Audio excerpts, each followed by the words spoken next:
Hello, ladies and gentlemen. Welcome to Audio Rain Books.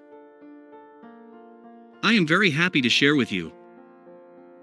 If you like this audio book, please subscribe and support my channel and leave comments. Let's move on to the book. Peak: Secrets from the New Science of Expertise by Anders Ericsson. Print, hardcover, audiobook. The book in 3 sentences. Anders Ericsson has made a career studying top performers. We all have the seeds of excellence within us, it's just a question of nurturing them properly. In Peak, Ericsson shows you how to get better at the things you care about. The 5 big ideas.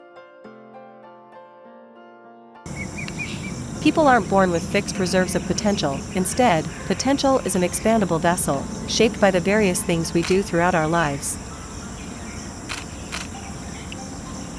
The right sort of practice, carried out over a sufficient period of time, leads to improvement. Nothing else. Once you reach a level of acceptable performance and automaticity, the additional years of practice don't lead to improvement. The goal, with deliberate practice, is not just to reach your potential, but to build it, to make things possible that were not possible before. Much of deliberate practice involves developing ever more efficient mental representations that you can use in whatever activity you are practicing. Table of Contents. Chapter 1: The Power of Purposeful Practice. Chapter 2: Harnessing Adaptability. Chapter 3: Mental Representations. Chapter 4: The Gold Standard. Chapter 5: Principles of Deliberate Practice on the Job. Chapter 6: Principles of Deliberate Practice in Everyday Life. Chapter 7: The Road to Extraordinary. Chapter 8: But what about natural talent? Chapter 9: Where do we go from here? Peak Summary. No matter what role innate genetic endowment may play in the achievements of gifted people, the main gift that these people have is the same one we all have: the adaptability of the human brain and body, which they have taken advantage of more than the rest of us. People aren't born with fixed reserves of potential. Instead, potential is an expandable vessel, shaped by the various things we do throughout our lives. Learning isn't a way of reaching one's potential, but rather a way of developing it. We can create our own potential. The right sort of practice, carried out over a sufficient period of time, leads to improvement. Nothing else. Chapter 1: The Power of Purposeful Practice. The following are the basic types of practice, the sorts of practice that most people have already experienced in one way or another. 1. The usual approach, aka naive practice. Once you reach a satisfactory skill level and automate your performance, you stop improving.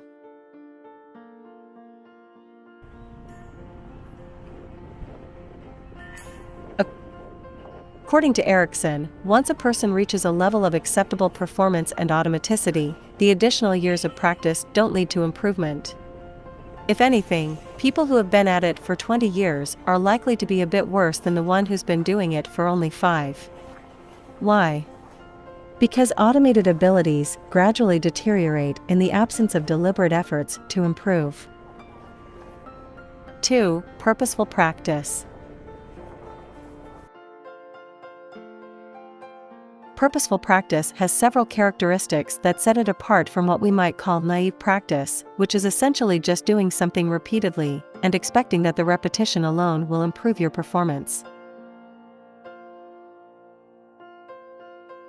Purposeful practice is, as the term implies, much more purposeful, thoughtful, and focused than naive practice.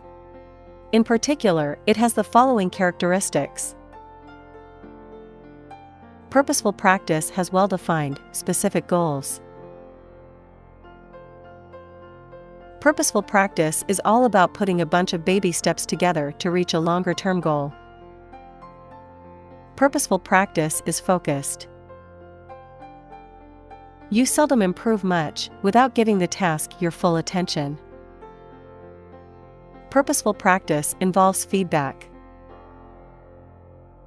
You have to know whether you are doing something right and, if not, how you're going wrong.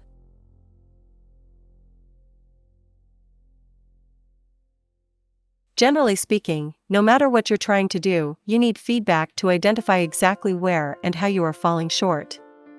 Without feedback, either from yourself or from outside observers, you can't figure out what you need to improve on or how close you are to achieving your goals.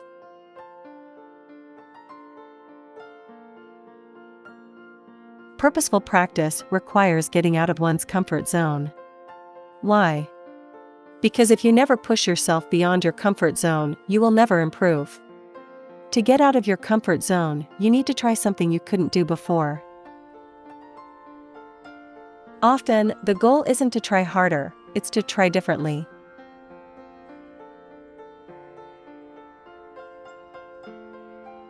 The best way to get past any barrier is to come at it from a different direction, which is one reason it is useful to work with a teacher or coach. Someone who is already familiar with the sorts of obstacles you're likely to encounter can suggest ways to overcome them. Sometimes it turns out that a barrier is more psychological than anything else.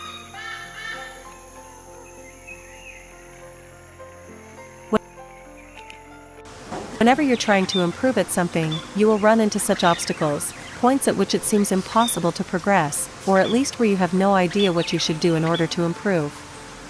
This is natural. What is not natural is a true dead-stop obstacle, one that is impossible to get around, over, or through.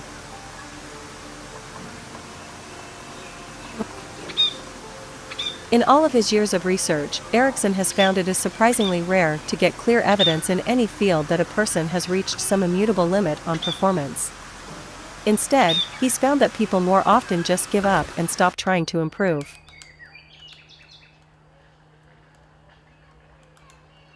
While it is always possible to keep going and keep improving, it is not always easy. Maintaining the focus and the effort required by purposeful practice is hard work, and it is generally not fun.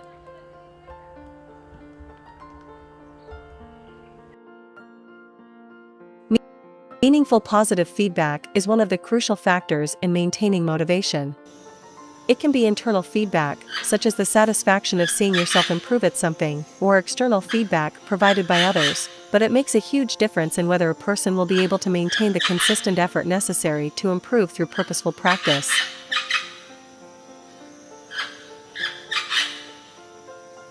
Purposeful practice in a nutshell: get outside your comfort zone, but do it in a focused way, with clear goals, a plan for reaching those goals, and a way to monitor your progress.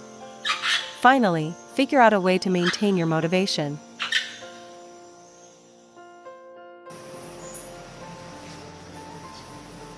Although it is generally possible to improve to a certain degree with focused practice and staying out of your comfort zone, that's not all there is to it. Trying hard isn't enough. Pushing yourself to your limits isn't enough. There are other, equally important aspects of practice and training that are often overlooked. Chapter 2: Harnessing Adaptability. There is a growing body of evidence that both the structure and the function of the brain change in response to various sorts of mental training, in much the same way as your muscles and cardiovascular system respond to physical training. The hippocampus is the horse-shaped part of our brain that is involved in the development of memory. In one study, Eleanor Maguire, a neuroscientist at University College London, studied a group of people training to become licensed taxi drivers in London.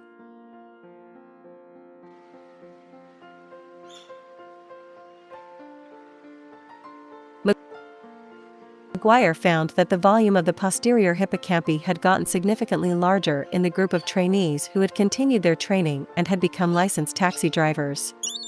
By contrast, There was no change in the size of the posterior hippocampi among the prospective taxi drivers who had failed to become licensed, either because they simply stopped training or because they could not pass the tests, or among the subjects who had never had anything to do with the taxi training program. You need to continually push to keep the body's compensatory changes coming, but if you push too far outside your comfort zone, you risk injuring yourself and actually setting yourself back. Recent studies have shown that learning a new skill is much more effective at triggering structural changes in the brain than simply continuing to practice a skill that one has already learned. Musical training modifies the structure and function of the brain in various ways that result in an increased capacity for playing music. The most effective forms of practice do more than help you learn to play a musical instrument, they actually increase your ability to play. Long-term training results in changes in those parts of the brain that are relevant to the particular skill being developed.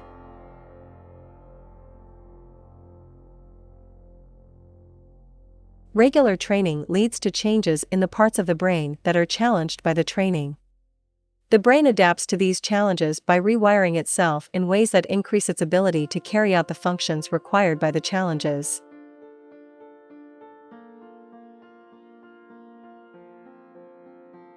The effects of training on the brain can vary with age in several ways. The most important way is that younger brains, those of children and adolescents, are more adaptable than adult brains are, so training can have larger effects on younger people. Because the young brain is developing in various ways, training at early ages can actually shape the course of later development, leading to significant changes.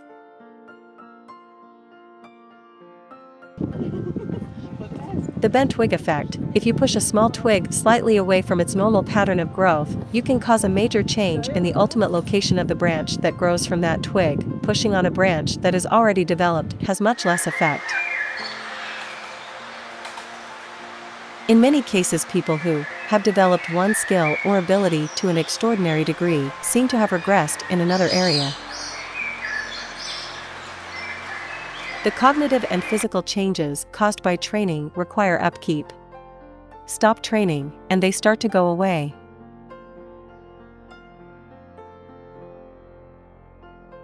When Maguire studied a group of retired London taxi drivers, she found that they had less grey matter in their posterior hippocampi than did active taxi drivers, although they still had more than retired subjects who had never been taxi drivers.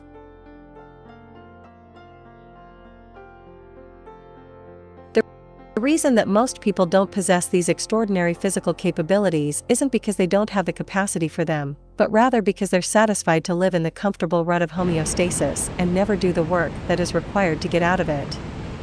They live in the world of good enough.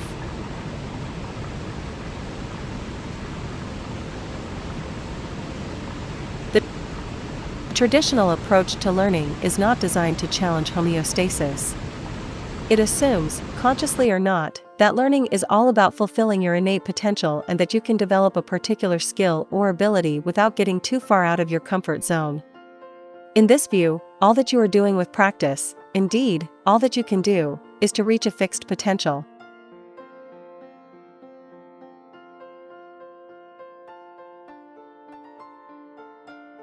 The goal, with deliberate practice, is not just to reach your potential, but to build it, to make things possible that were not possible before.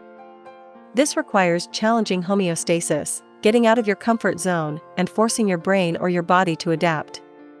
But once you do this, learning is no longer just a way of fulfilling some genetic destiny, it becomes a way of taking control of your destiny and shaping your potential in ways that you choose.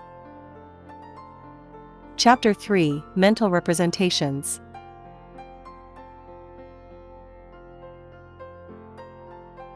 Research has shown that the amount of time spent analyzing positions, not the amount of time spent playing chess with others, is the single most important predictor of a chess player's ability. It generally takes about 10 years of this sort of practice to reach the level of grandmaster. A mental representation is a mental structure that corresponds to an object, an idea, a collection of information, or anything else, concrete or abstract, that the brain is thinking about. Much of deliberate practice involves developing ever more efficient mental representations that you can use in whatever activity you are practicing. The thing all mental representations have in common is that they make it possible to process large amounts of information quickly, despite the limitations of short-term memory.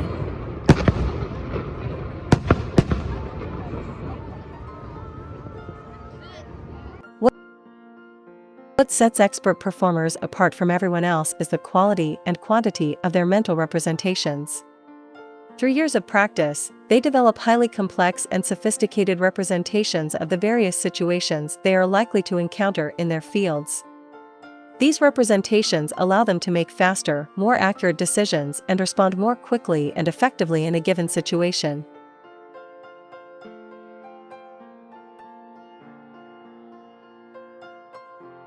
The main thing that sets experts apart from the rest of us is that their years of practice have changed the neural circuitry in their brains to produce highly specialized mental representations, which in turn make possible the incredible memory, pattern recognition, problem solving, and other sorts of advanced abilities needed to excel in their particular specialties. The best way to understand exactly what these mental representations are and how they work is to develop a good mental representation of the concept mental representation. The more you study a subject, the more detailed your mental representations of it become, and the better you get at assimilating new information. To write well, for example, develop a mental representation ahead of time to guide your efforts.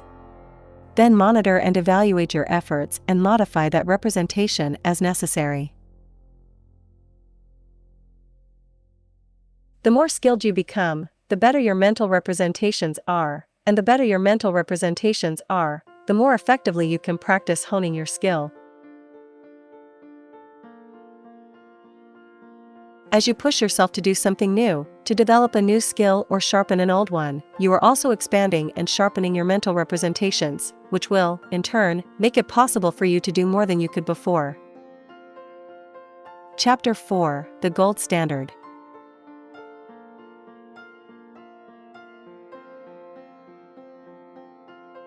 In one study, Ericsson interviewed violin students from Berlin University of the Arts. One of his most significant findings was that most factors the students had identified as being important to improvement were also seen as labor-intensive and not much fun. The only exceptions were listening to music and sleeping.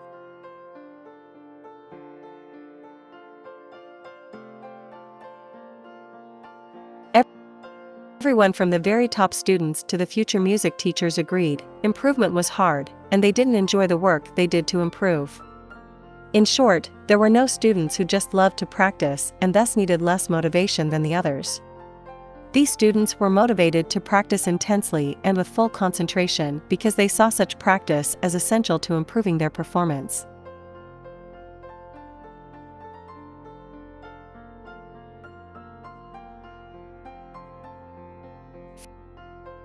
First, to become an excellent violinist requires several thousand hours of practice.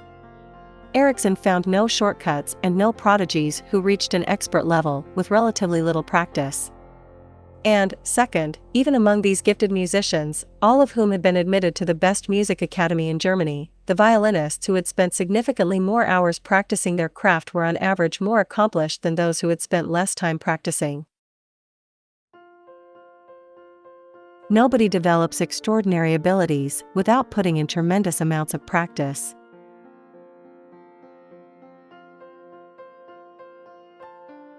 Deliberate practice is different from other sorts of purposeful practice in two important ways. First, it requires a field that is already reasonably well developed, that is, a field in which the best performers have attained a level of performance that clearly sets them apart from people who are just entering the field.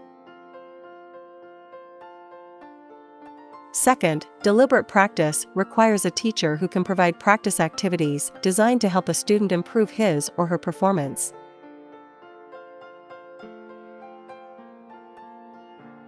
Deliberate practice is informed and guided by the best performers' accomplishments and by an understanding of what these expert performers do to excel. Deliberate practice is purposeful practice that knows where it is going and how to get there. Deliberate practice is characterized by the following traits.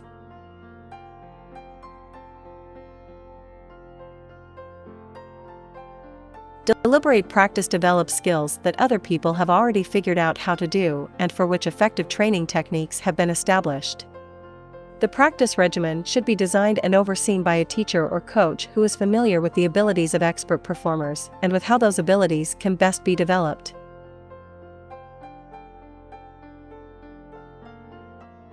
Deliberate practice takes place outside one's comfort zone and requires a student to constantly try things that are just beyond his or her current abilities.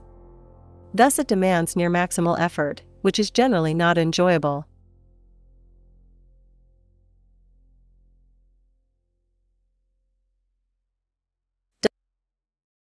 Deliberate practice involves well-defined, specific goals and often involves improving some aspect of the target performance. It is not aimed at some vague overall improvement.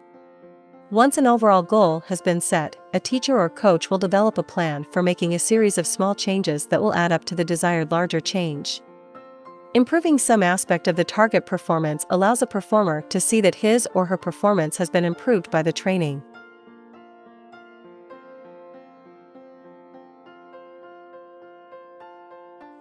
Deliberate practice is deliberate, that is, it requires a person's full attention and conscious actions.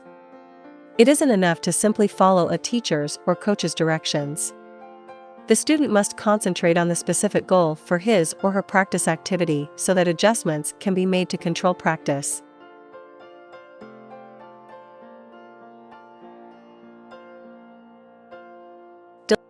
Deliberate practice involves feedback and modification of efforts in response to that feedback.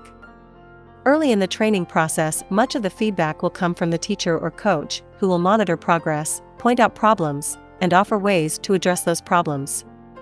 With time and experience, students must learn to monitor themselves, spot mistakes, and adjust accordingly.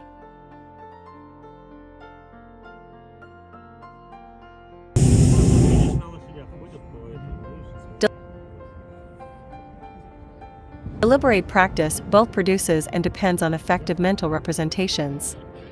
Improving performance goes hand in hand with improving mental representations. As one's performance improves, the representations become more detailed and effective, in turn making it possible to improve even more. Mental representations make it possible to monitor how one is doing, both in practice and in actual performance.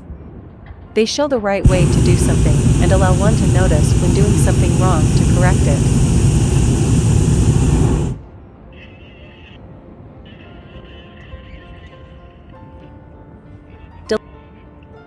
Deliberate practice nearly always involves building or modifying previously acquired skills by focusing on particular aspects of those skills and working to improve them specifically. Over time, this step-by-step improvement will eventually lead to expert performance. Because of the way that new skills are built on top of existing skills, it is important for teachers to provide beginners with the correct fundamental skills in order to minimize the chances that the student will have to relearn those fundamental skills later when at a more advanced level. Research has shown that the experts in many fields don't perform reliably better than other, less highly regarded members of the profession, or sometimes even than people who have had no training at all.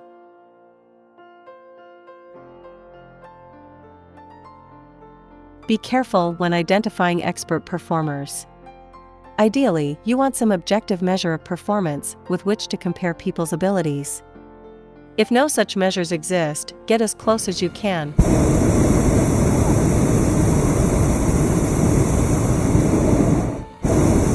Another method is to seek out the persons that professionals themselves seek out when they need help with a particularly difficult situation.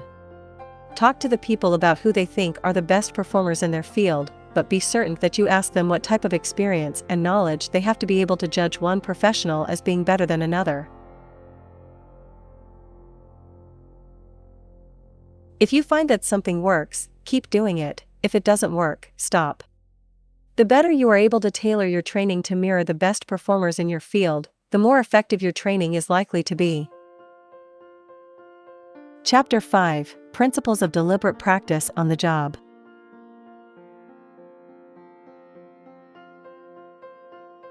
The first step to enhancing performance in an organization is realizing that improvement is possible only if participants abandon business as usual practice.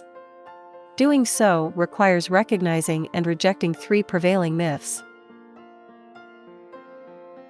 The belief that one's abilities are limited by one's genetically prescribed characteristics. If you do something for long enough, you're bound to get better at it. All it takes to improve is effort. If you just try hard enough, you'll get better.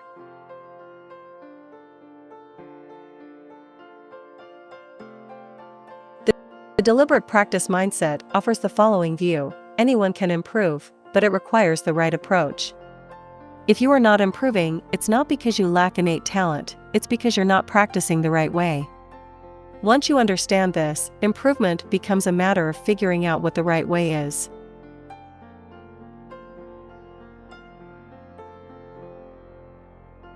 When you look at how people are trained in the professional and business worlds, you find a tendency to focus on knowledge at the expense of skills.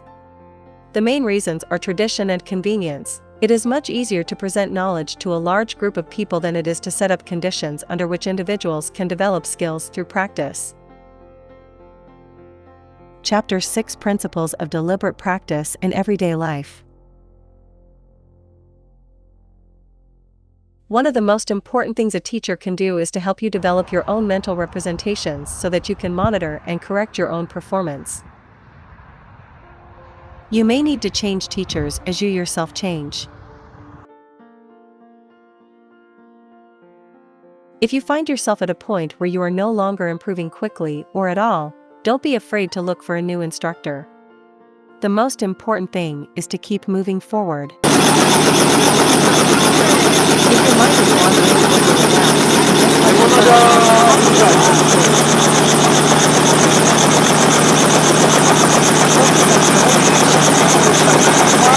shorter training sessions with clearer goals are the best way to develop new skills faster.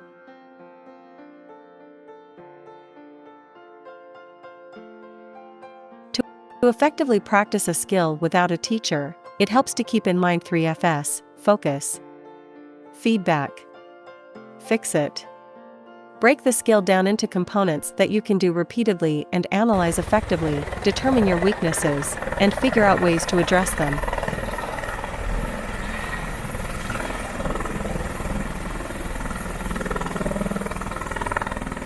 When you first start learning something new, it is normal to see rapid, or at least steady, improvement, and when that improvement stops, it is natural to believe you've hit some sort of implacable limit.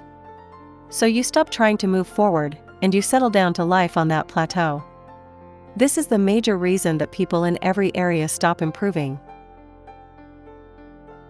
The best way to move beyond it is to challenge your brain or your body in a new way.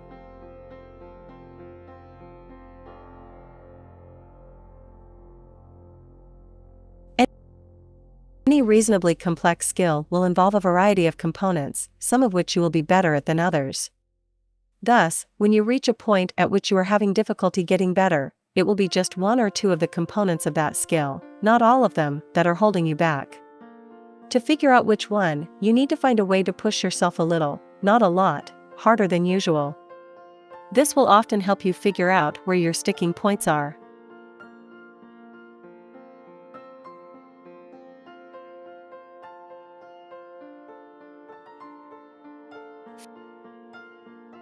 First, figure out exactly what is holding you back.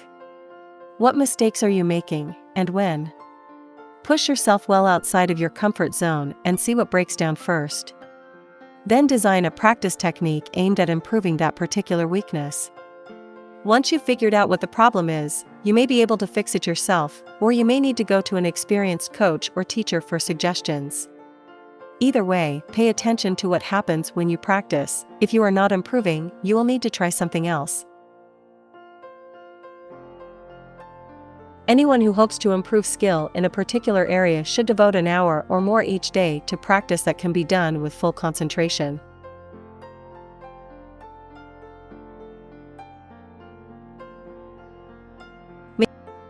Maintaining the motivation that enables the above regimen has two parts: reasons to keep going and reasons to stop.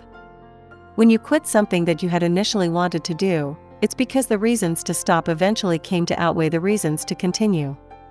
Thus, to maintain your motivation, you can either strengthen the reasons to keep going or weaken the reasons to quit. Good planning can help you avoid many of the things that might lead you to spend less time on practice than you wanted. More generally, look for anything that might interfere with your training and find ways to minimize its influence. Chapter 7: The Road to Extraordinary. In the first stage, children are introduced in a playful way to what will eventually become their field of interest. In the beginning, a child's parents play with their child at the child's level, but gradually they turn the play toward the real purpose of the toy.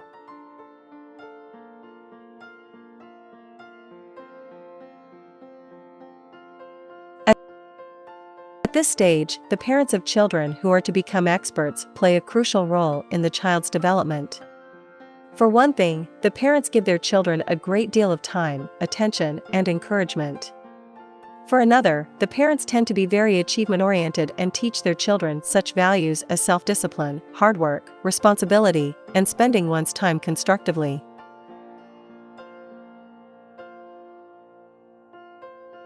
One excellent supplement, particularly with smaller children, is praise.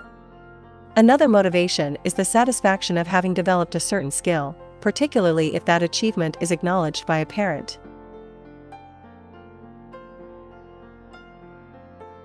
A child who sees an older sibling performing an activity and getting attention and praise from a parent will naturally want to join in and garner some attention and praise as well. For some children, competition with a sibling may itself be motivating, too.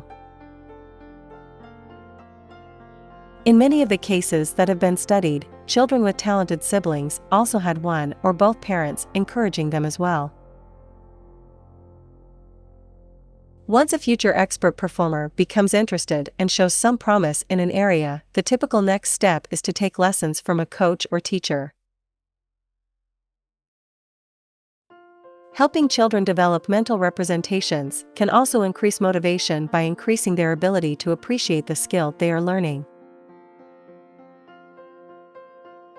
Finally, as the students continued to improve, they started to seek out better qualified teachers and coaches who would take them to the next level. Generally, when they're in their early or mid-teens, the future experts make a major commitment to becoming the best that they can be. This commitment is the third stage. During this stage, the motivation lies solely with the student, but the family may still play an important support role. This is the fourth stage of expert performance, where some people move beyond the existing knowledge in their field and make unique creative contributions. Researchers who study how the creative geniuses in any field, science, art, music, sports, and so on, come up with their innovations have found that it is always a long, slow, iterative process.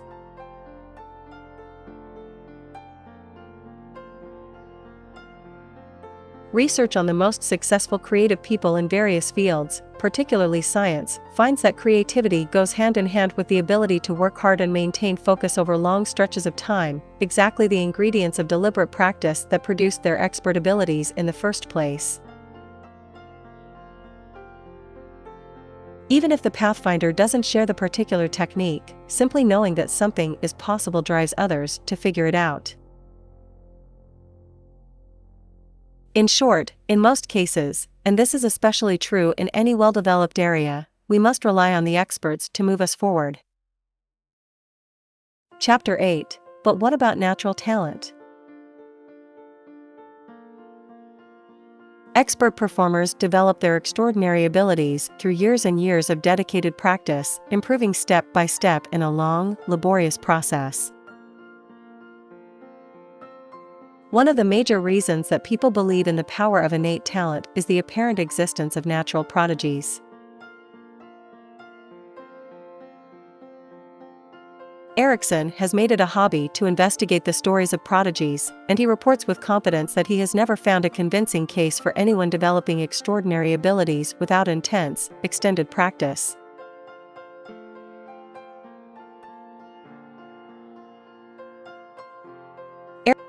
Erickson's basic approach to understanding prodigies is the same as it is for understanding any expert performer. He asks two simple questions: what is the exact nature of the ability? And, what sorts of training made it possible? In 30 years of looking, he has never found an ability that could not be explained by answering these two questions. People do not stop learning and improving because they have reached some innate limits on their performance. They stop learning and improving because, for whatever reasons, they stopped practicing or never started. In the long run, it is the ones who practice more who prevail, not the ones who had some initial advantage in intelligence or some other talent. Chapter 9: Where do we go from here?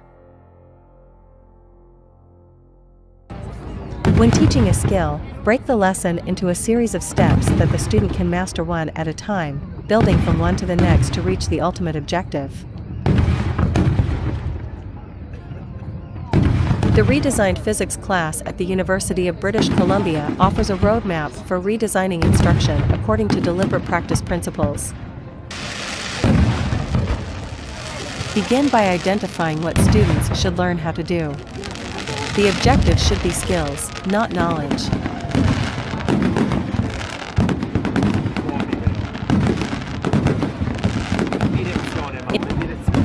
In figuring out the particular way students should learn a skill, examine how the experts do it. In particular, understand as much as possible about the mental representations that experts use, and teach the skill so as to help students develop similar mental representations. This will involve teaching the skill step by step, with each step designed to keep students out of their comfort zone, but not so far out that they cannot master that step. Then give plenty of repetition and feedback. The regular cycle of try, fail, get feedback, try again, and so on is how the students will build their mental representations. Recommended reading. If you like Peak, you may also enjoy the following books. Bounce by Matthew Syed. Grit by Angela Duckworth.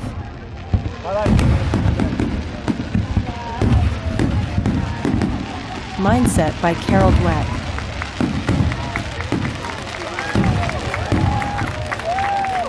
Buy the book, Peak.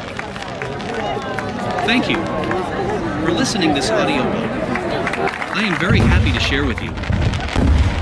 If you like this audiobook, please subscribe and support my channel and leave comments. Have a nice day. Bye bye.